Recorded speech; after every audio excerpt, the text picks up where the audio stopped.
আসসালামু আলাইকুম। মনে প্রাণে সবুজের টানে ছুটে আসলাম আজকে আমার মতিন চাচার লটকন বাগানে। প্রিয় দর্শক, ওই সিলেটের ঐতিহ্যবাহী একটা লটকন গাছ। আমার চাচা অসুস্থ মানুষ, একটু দাঁড়ান তো চাচা। আজকে আমার চাচার নিয়ে একটা ভিডিও করার উদ্দেশ্য হইল, এই যে দেখতে পাচ্ছেন আপনারা, একটু ভিডিওটা ক্যামেরাটা দিকে নিয়ে আসেন।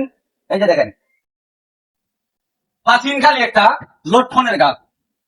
অনেক গবেষকরা গবেষণা করছে এই ধরনের একটা লটকনের গাছ আমার সিলেটের মাটিতে দ্বিতীয় একটা নাই।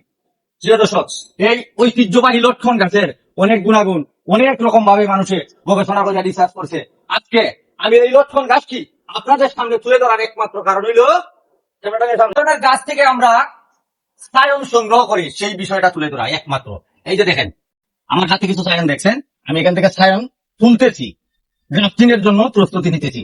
মাতৃ গাছ হিসাবে এই গাছটি আমার কাছে লাগলো আমাদের সিলেটের মধ্যে যেহেতু নাম্বার ওয়ান একটা লটকনের গাছ, এর চাইতে আগাম এবং বড় কোয়ালিটির লটকন, সুস্বাদের লটকন আর আমাদের সিলেটের ভিতরে নাই। এই জন্য আমার চাচার গাছ থেকে আমি একটা স্মৃতি স্বরূপ, চাচার স্মৃতি রাখার জন্য আজকে এই গাছ থেকে আমি কিছু সাইন সংগ্রহ করলাম। পূর্বেও একটা লটকনের ভিডিও দিয়েছিলাম, কিন্তু বাইসা থাকলে আগামী তো আপনাদের সামনে তুলে ধরবো।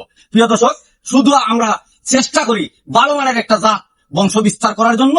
এই চেষ্টাটা যেন আমি সফল হতে পারি বা কামিয়াবি হতে পারি, সবাই আমার জন্য আপনারা দোয়া করবেন। খুদা হাফেজ।